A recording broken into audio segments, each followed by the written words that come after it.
It was a quiet night on the edge of the Sector 9 dust plains.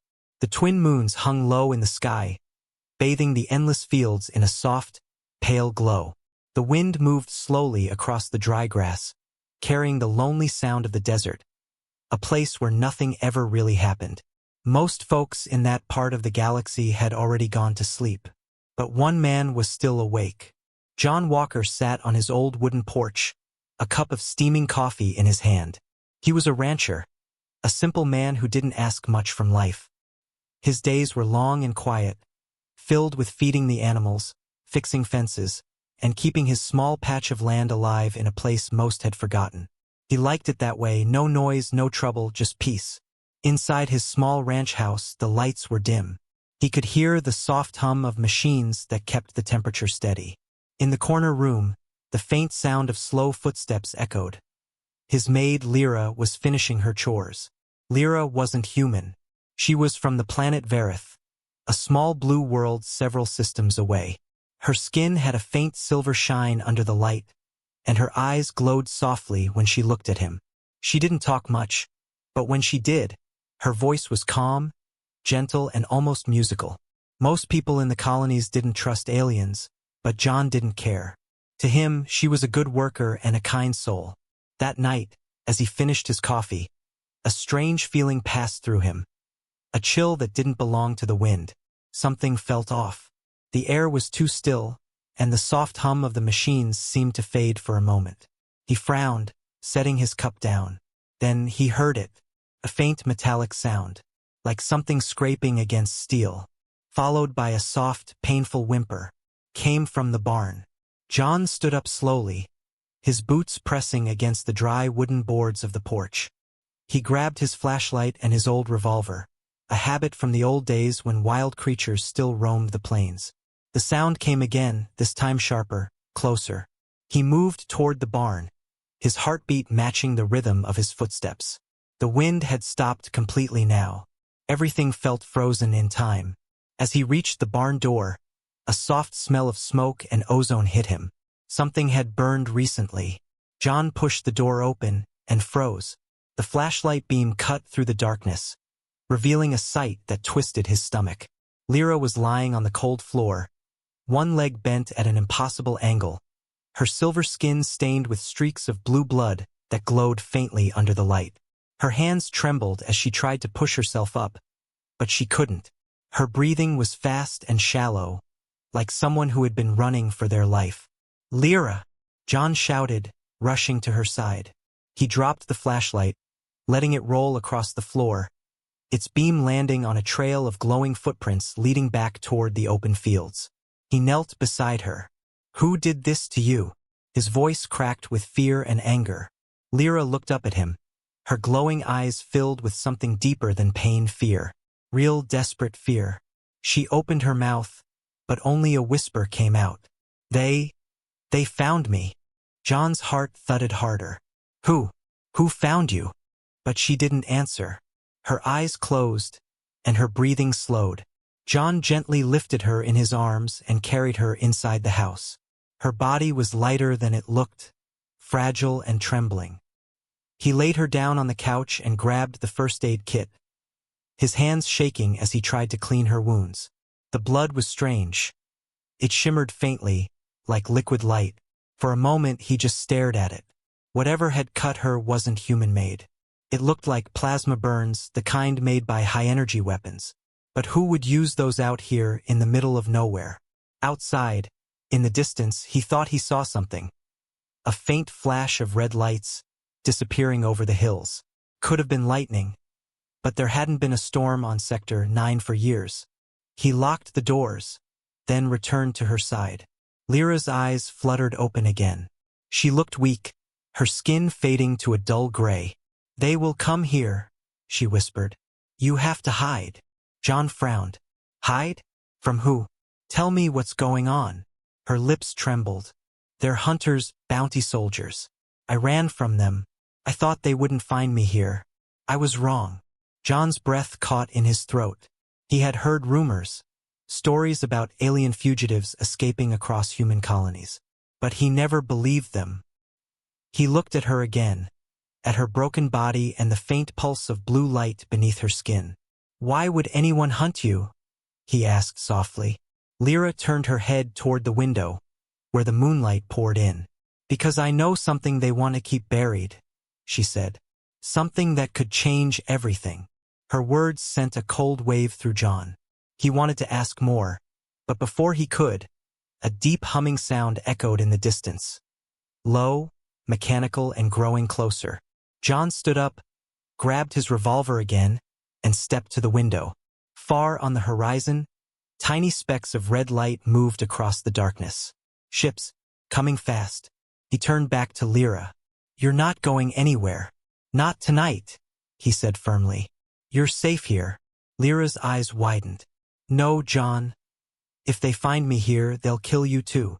John didn't reply. He walked to the door, checking the locks one more time, his mind racing. He wasn't a hero. He was just a farmer, a man who wanted to live quietly. But something about the fear in her voice stirred something deep inside him.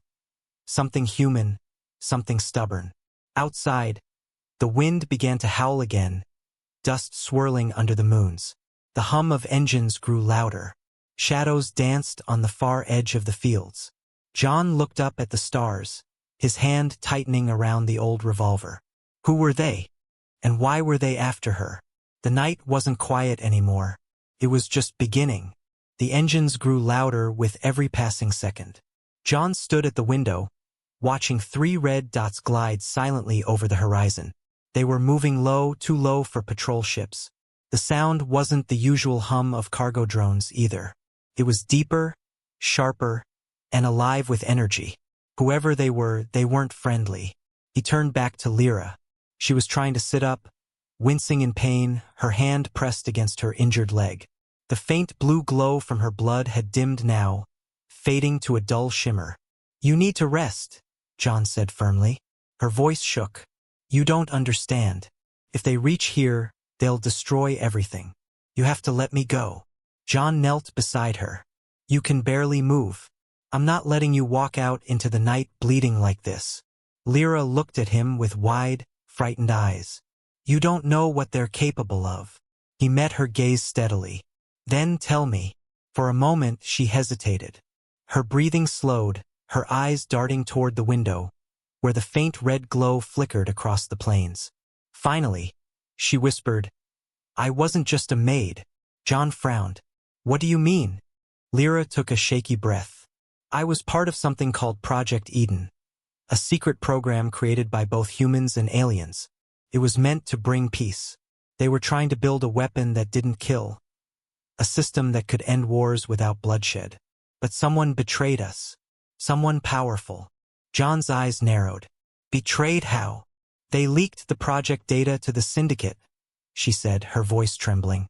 "The Syndicate doesn't want peace. They profit from war. When the Council found out, it was too late. The project was destroyed, the scientists were executed, and I barely escaped. I was supposed to be dead." John took a deep breath. The words felt heavy in the air. The idea of humans and aliens working together for peace, that was something he'd only heard in old broadcasts. And now, one of the last survivors of that dream was bleeding in his living room. He shook his head slowly.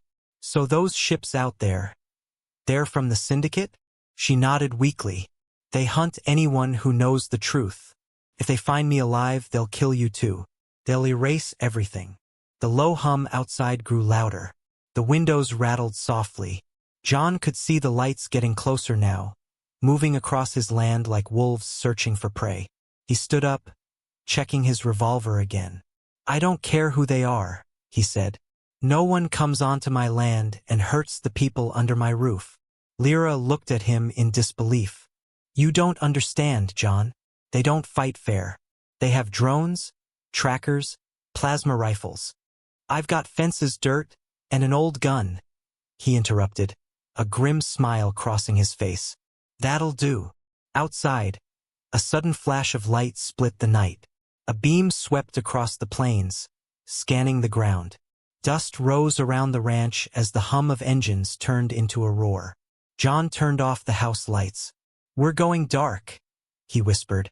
He grabbed a blanket, covering Lyra, then pulled her to the floor beside the couch. The beam passed through the window, painting everything in a red glow for a few seconds, then moved on. The silence that followed was worse than the noise. Lyra looked at him, her voice soft. "You should have left me outside." John shook his head. "Not my style." He peeked through the curtains again. The ships were landing now. 3 of them circular and black, like floating metal discs. Dust exploded into the air as they touched down. He could see figures stepping out, tall, armored beings, each one carrying a glowing weapon. The syndicate had arrived. John moved quietly to the kitchen, opening a drawer filled with old tools. He pulled out a small silver chip and handed it to Lyra. "You said they want what you know. What's on this?" She stared at it, shocked.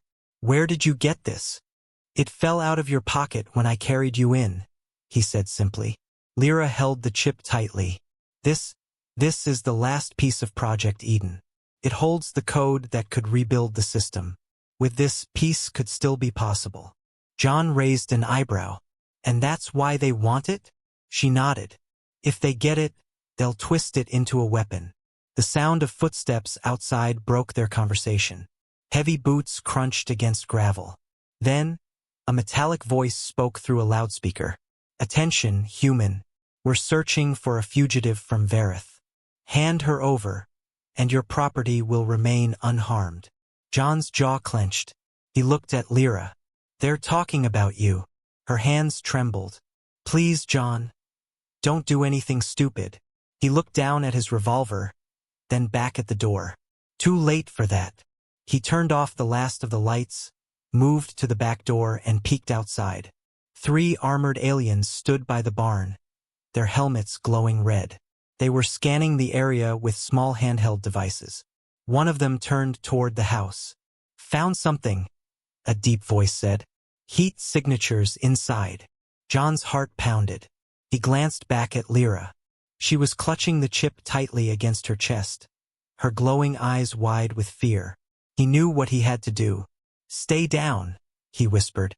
He opened the door just a crack, enough to see the nearest alien.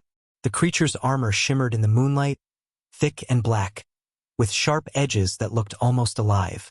John stepped outside quietly, keeping to the shadows. The wind had picked up again, carrying the smell of dust and burned metal.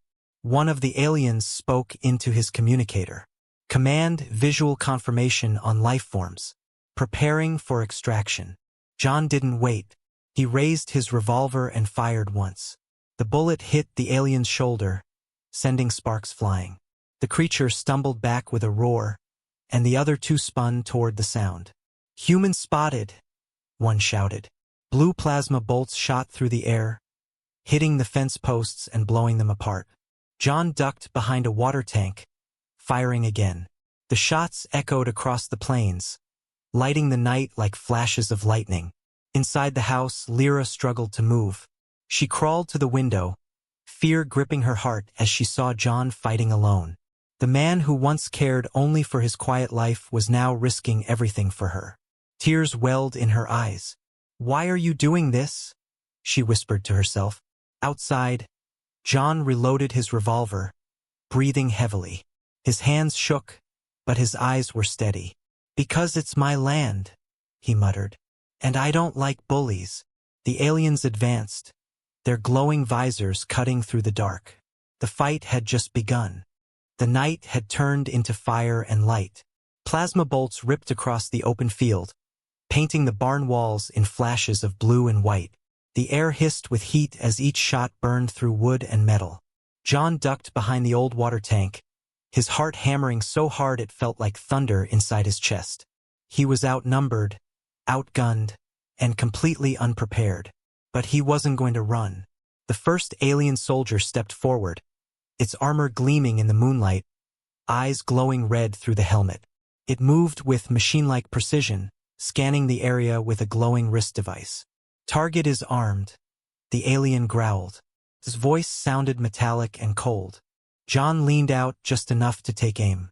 He fired once, the bullet catching the creature's shoulder joint. Sparks exploded as it stumbled back with a roar. The others fired immediately, their plasma bolts slicing through the air. John barely rolled behind a pile of hay bales in time. The ground beneath him sizzled. Inside the house, Lyra could hear everything. The shots, the roars, and the crash of breaking wood. She pushed herself up, even though pain shot through her leg. Her silver skin had turned pale gray now, her energy fading fast. But she couldn't stay still. Not while John was out there, fighting for her. She dragged herself to the window. Through the cracked glass, she saw him. Just a small human figure in the middle of smoke and chaos, standing against armored aliens who looked like walking tanks. Her chest tightened.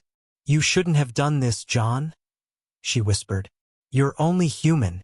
Then she remembered something, the signal beacon on her wrist. It was damaged during the fight, but maybe, just maybe, it could still send a distress call. She pulled the small metal plate open and pressed her shaking fingers against the glowing crystal core. Sparks flickered, and a faint hum filled the room. "Come on. Please work," she muttered. Outside, one of the aliens spotted movement inside the house. "The fugitive is inside. Moving in," it shouted. John heard it and felt his stomach drop. He looked up from behind the hay bales and saw two of them marching toward the house, weapons raised. "Oh no, you don't," he muttered. He sprinted toward them, firing as he ran. The night exploded in light. His bullets hit one alien square in the chest. Not enough to kill, but enough to make it stumble. The second turned and fired back, its plasma bolt grazing John's arm. He gritted his teeth through the pain and dove behind a tractor. The heat from the shot burned through his sleeve, leaving blackened cloth and smoke. Lyra heard the impact and gasped. She wanted to run to him, but her body wouldn't move fast enough. Instead, she poured her remaining strength into the beacon. The light grew brighter, sending out a thin blue signal into the sky, a cry for help to anyone who might still be listening. John peeked from behind the tractor and saw the last alien advancing toward him. Its heavy boots crushed the ground with every step. The soldier raised its weapon, glowing blue. John's revolver clicked empty. He froze. No more bullets. No time to reload. The alien aimed straight at his chest. John looked up, meeting its glowing red eyes. "You don't belong here," he said quietly. Then, before the alien could fire, John grabbed a metal wrench from the tractor and threw it with all his strength. It hit the alien's helmet with a loud clang, knocking its aim off. The plasma bolt went wide, exploding against the barn wall. John tackled the creature, both of them crashing into the dirt. The alien roared and swung its arm, sending John flying back into the mud. His back hit the ground hard, but he didn't stop. He crawled to his feet and reached for the fallen weapon, the alien's plasma rifle. It was heavier than he expected, but he raised it anyway, pointing it right at the soldier's chest. "Your move," John muttered. The alien hesitated, seeing a human holding one of their own weapons. That split second was all John needed. He pulled the trigger. The bolt hit the creature square in the chest, sending it crashing into the barn wall with a burning hole through its armor. Silence followed. A silence that buzzed in John's ears after all the chaos. He stood there, breathing hard, smoke rising from the alien weapon in his hands. His arm ached, his clothes were torn, and sweat ran down his face. But he was alive. Then he heard a sound behind him, a faint metallic click. He spun around. Another alien stood only a few meters away, aiming right at him. Before it could shoot, a loud whirring sound filled the air. The ground shook slightly, and a bright beam of blue light dropped from the sky. Both John and the alien turned to look up. A massive shadow passed over the ranch. Another ship, larger than the Syndicate crafts. Its design was smoother, cleaner, almost elegant. A strange symbol glowed along its side, the mark of the Galactic Council. The alien cursed and turned its weapon toward the sky. But before it could fire, the blue beam expanded, and a pulse of energy slammed into the ground. The alien was thrown backward, its weapon flying from its hand. John shielded his eyes as the light faded. When he looked again, the alien lay unconscious on the dirt, its armor sparking. He lowered the weapon slowly. The huge ship hovered overhead for a few seconds more before landing gently near the field. Its doors opened with a hiss, revealing figures in white armor, nothing like the Syndicate soldiers. These looked like peacekeepers. Inside the house, Lyra saw the blue light and gasped in relief. "They came," she whispered, tears in her eyes. "The council heard my call." John walked back toward the house, limping slightly. The wind was picking up again, blowing dust across the field. He pushed the door open and found Lyra lying weakly on the floor, still holding her damaged beacon. She smiled faintly when she saw him. You're alive." He nodded, his voice calm but rough. "Told you I'm not easy to kill." Outside, the peacekeepers surrounded the downed Syndicate soldiers, their weapons humming with blue energy. One of them stepped forward and saluted John. "Human," the officer said, his voice deep but respectful. "We received your signal. You fought well." John frowned. "Didn't send any signal." The officer looked toward Lyra. "She did." John turned back to her. She looked exhausted but relieved. "I just didn't want you to die for me," she whispered. He smiled faintly. "Guess we're both bad at giving up." The officer stepped forward again. "We will take her under protection. The council needs to hear what she knows about Project Eden." John looked at Lyra, then at the smoking field outside. His home was half destroyed. The barn was in ruins. But somehow he felt calm. He didn't understand half of what had just happened. Secret projects, alien wars, or galactic politics. But he understood one thing clearly. When someone needed help, you helped. That's what being human meant. The night was far from over. The Syndicate soldiers lay defeated in the dirt, smoke rising from their armor. The blue glow of the Galactic Council ship lit up the plains like a second moon. John stood near the doorway of his broken ranch house, his revolver still in hand, his arm bleeding, but his eyes steady. The peacekeeper officer walked toward him. His white armor shimmered softly, and his voice was calm but filled with respect. "Human rancher John Walker, you have done something few in the colonies would dare. You stood against the Syndicate alone." John gave a tired half-smile. "Didn't have much of a choice. They came to my land. I only did what anyone would do." Lyra, weak and pale, was resting on the couch. Her silver skin was dim now, her energy almost gone. When she looked at John, her eyes filled with both gratitude and guilt. "You shouldn't have risked your life for me," she whispered. John walked closer to her. "You think I'd let them take you after all that? No chance." The peacekeeper officer studied the two of them for a moment, then tapped his communicator. "Council command, we have confirmed the fugitive's identity. Prepare medical transport." Lyra shook her head weakly. "No, I can't go with you yet. They'll come back. The Syndicate doesn't stop after one failure." The officer hesitated. "You are right. They will send more. But we can protect you." John's gaze moved to the horizon. Far beyond the hills, he saw faint red flashes again, distant, like lightning. His stomach tightened. "You might want to hurry with that protection," he said quietly. The officer turned. His face hardened under his helmet. "How many?" John looked again. The sky now flickered with red, multiple ships. Dozens of them. "A whole pack," he said. The peacekeeper cursed softly in his alien tongue. "It's a retaliation force. The Syndicate wants to erase all witnesses." Lyra's voice trembled. "They won't stop until I'm dead." John took a deep breath.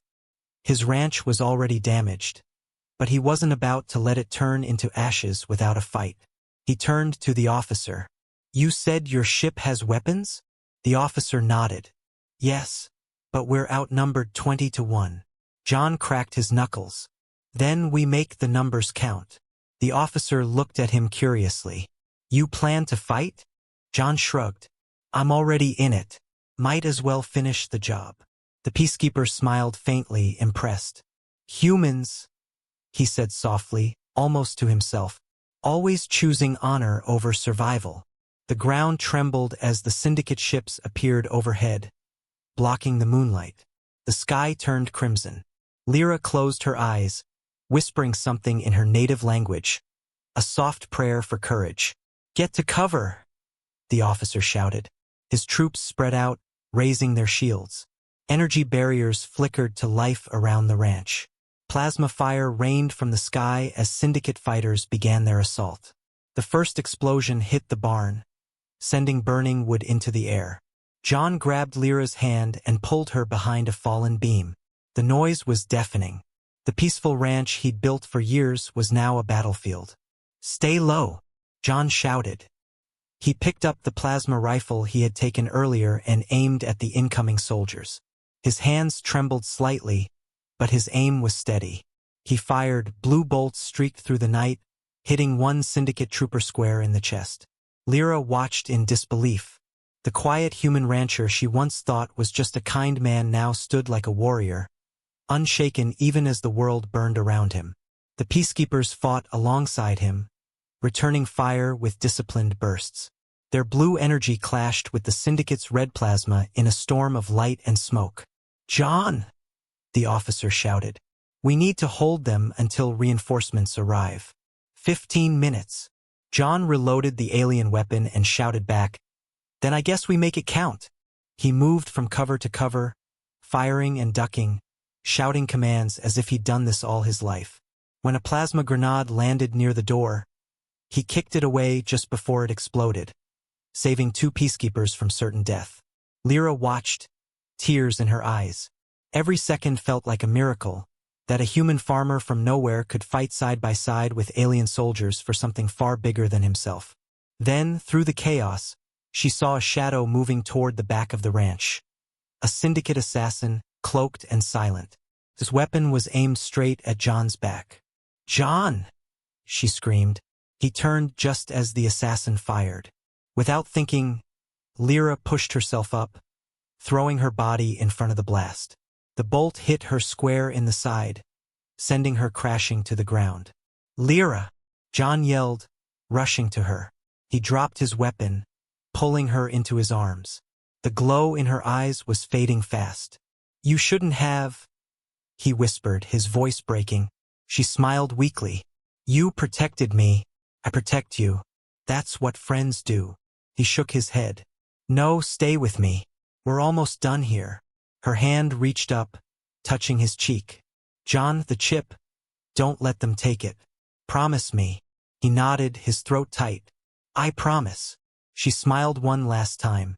Then, maybe peace still has a chance. Her hand fell limp. The light in her eyes faded. For a moment, the world went silent for John. The noise of plasma fire faded into the background. All he could hear was his own heartbeat. Then something inside him changed. The quiet, kind rancher was gone. What stood up now was something different, something unbreakable. He picked up Lyra's fallen beacon, turned toward the battlefield, and shouted, "You wanted a fight? You got one." He charged forward, firing relentlessly. Every shot found its mark. The peacekeepers saw him and followed, roaring in unison. The syndicate soldiers began to fall back, confused and overwhelmed by the ferocity of a single human's charge. The officer watched in awe. "By the stars," he whispered. "He's turning the tide." When the council reinforcements finally arrived, the syndicate fleet was already retreating. The last explosion faded into silence. Smoke rose over the ruined ranch. John stood among the wreckage, exhausted and covered in dust. The battlefield was quiet now, except for the soft hum of the council ships overhead. He looked down at Lyra's body, kneeling beside her. "You did it," he whispered. "You gave them hope." The peacekeeper officer approached slowly. "John Walker," he said, "you have earned more than our respect. Today you showed the galaxy what honor looks like." John shook his head. "I just did what was right." The officer nodded. "Exactly. And that's what makes you different." As dawn broke over the horizon, the dust plains glowed gold. The ranch was in ruins, but something new was born there. A story that would travel across stars. The story of a quiet rancher who stood for what was right. The battlefield was silent. Only the wind moved across the burned fields of John Walker's ranch. The rising sun painted the dust plains gold, turning smoke into long silver trails that faded into the sky. John stood among the wreckage, his clothes torn, his body bruised. The peacekeeper ships hovered above, their lights scanning for survivors. Around him, peacekeeper medics helped the wounded. The air smelled of metal, ash, and ozone, the scent of a world that had survived something impossible. He knelt beside Lyra's still body, his hat in his hand. Her silver skin shimmered faintly under the light. She looked peaceful now, as if sleeping. For a moment, he forgot about the war, the syndicate, the pain. All he could think of was her laughter in the mornings, the way she used to hum while feeding the animals, her curiosity about Earth songs. "She didn't deserve this," he murmured. The peacekeeper officer stepped beside him. "No one deserved this, John. But what she did, it will be remembered." John looked up at him, eyes red from tears and smoke. "Remembered by who? She's gone. My ranch is gone. What's left to remember?" The officer placed something in John's hand. A small metallic chip, glowing faintly blue. "This," he said. "She hid this in her body. It's what the syndicate wanted." John turned the chip in his fingers. Felt warm, alive somehow. "What is it?" "It's called the Eden Protocol," the officer explained. "It's a key, a genetic code that can end the syndicate's control." Lyra was the carrier. Her mission was to bring it to the Galactic Council, but she was betrayed before she could. John stared at the chip, realization dawning slowly. So that's why they came after her. All this? Just for this tiny thing? The officer nodded. That tiny thing can change everything. It can bring peace to the colonies. It can stop the war that's been killing thousands for years. John looked down again at Lyra's face. "She never told me. She said she just wanted to work and start over." "She probably didn't want to put you in danger," the officer said softly. John stood, his hand tightening around the chip. "She still did. And I'd do it all again." The officer gave a faint smile. "You humans always surprise us. You fight for people you barely know." John looked toward the horizon where the syndicate fleet had vanished. "Maybe that's what makes us human." Hours later, a large Galactic Council cruiser descended from orbit. It was sleek, silver, and silent. A ship of peace, not war. Council officials stepped out, dressed in ceremonial robes that shimmered like liquid glass. The peacekeeper officer saluted. "Council members, this is John Walker, the human responsible for defending the Eden carrier." The council leader, a tall alien with luminous eyes, studied John quietly. "You have done something no soldier has achieved in decades. You faced the syndicate and won. You protected the key to peace." John shrugged slightly. "Didn't do it for peace. I did it for her." The council leader smiled. "And that is why you succeeded." He gestured toward the ship. "We would like you to come with us to the council station. The Eden Protocol must be activated soon, and your testimony is required. What you witnessed tonight will shape our future." John hesitated. He looked back at his ranch.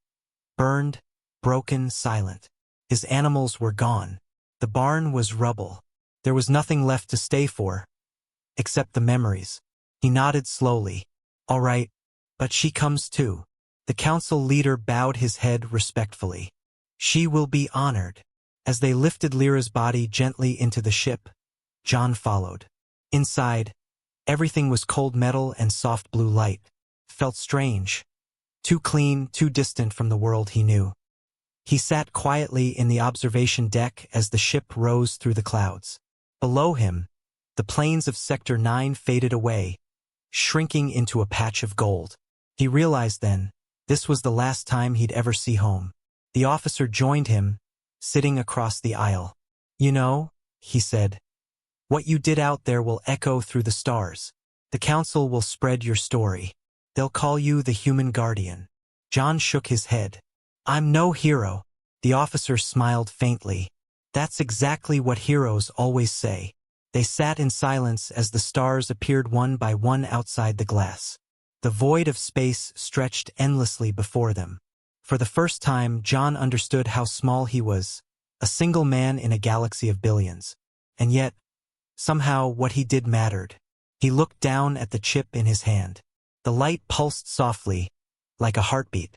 He could almost hear Lyra's voice again. Calm, kind, always curious. Promise me, John. Don't let them take it. He tightened his grip. I won't, he whispered. The ship's engines hummed as it entered hyperspace, the stars stretching into long blue trails. Far behind them, on the ruins of the ranch, a small beacon still blinked, the one Lyra had dropped before the battle. Its signal pulsed steadily, carrying a message into the dark. A message of hope. A message that would reach places John could never imagine.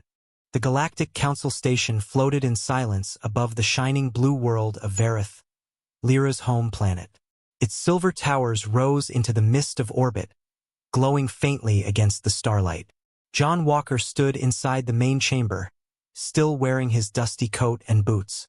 Around him sat beings from 100 worlds, the council, leaders, soldiers, ambassadors.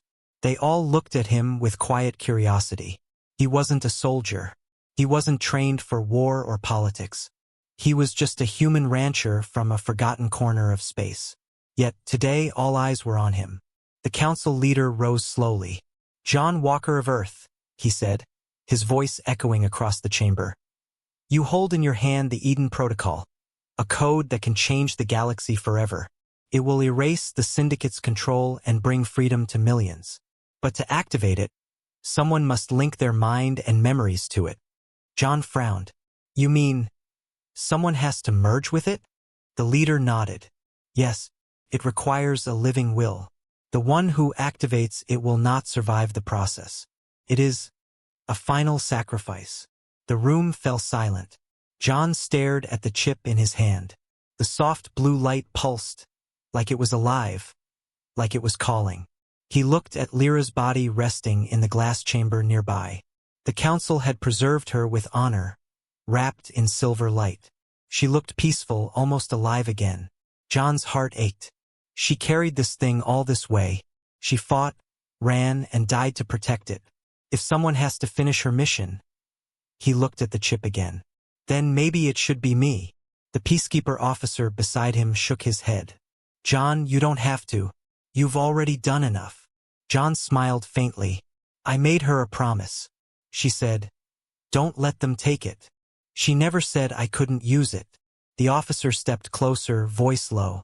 If you do this, you'll die. John chuckled softly. Yeah, well, I didn't plan to live forever anyway. He walked slowly toward the central platform. The council members watched in silence as he placed the chip into the glowing console. The light spread instantly, filling the room with a bright blue aura. A calm female voice echoed from the machine. Eden Protocol ready, awaiting organic connection. John placed his hand on the console. The light crawled up his arm like liquid fire. It burned, but he didn't move. His body trembled as images flooded his mind. Planets, wars, cries, memories not his own. He saw everything Lyra had seen. Her home, her family, the fear, the hope. Tears ran down his face as he whispered, You did good, Lyra, real good. Then the light grew brighter, blinding, pure, endless. The council members shielded their eyes. The entire station trembled. Energy waves rippled across the stars. The Syndicate's control systems began to fail one by one. Across the galaxy, slaves were freed, ships stopped firing, and entire worlds finally went silent. The war was over. When the light faded, John was gone. Only a faint shimmer remained on the platform, and the sound of wind, like the plains of Sector 9. The peacekeeper officer stood still, his chest heavy. He did it, he whispered. The human did it. The council leader lowered his head. A simple man from a forgotten world, and he brought peace to the stars. The officer looked at Lyra's resting body, then at the empty space where John had stood. They saved each other, he said quietly. And now, they save us all. Outside, the stars seemed to burn a little brighter. Across the galaxy, people began to hear the story. A human rancher and an alien maid who fought for something greater than themselves. The tale spread from world to world, passed in whispers and songs. They called it the legacy of Lyra and the honor of humanity. Months later, On the ruins of John's ranch, a new building stood, a memorial garden built by both humans and aliens together. Green grass had begun to grow again. A small statue stood in the center, a man and a woman side by side, looking toward the stars. Every year, peacekeepers and travelers came there to leave flowers and say a few quiet words. One day, a group of children from Verith stood before the statue. Their teacher told them, "This is John Walker and Lyra of Verith. Because of them, we live in peace today." A young boy raised his hand. "Teacher, were they heroes?" The teacher smiled gently. "They didn't set out to be heroes. They just did what was right, even when no one was watching." The boy looked up at the statue again. Maybe that's what a hero really is.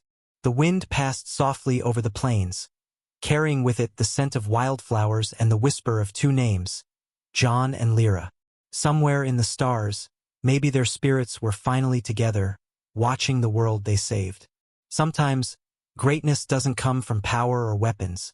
It comes from kindness, courage, and the will to do what's right. Even one simple act of humanity can change an entire galaxy. If you like this story, friends, don't forget to like, share, and subscribe to the channel for more HFY sci-fi stories like this. Every story we tell here reminds us humanity is never ordinary. It's extraordinary.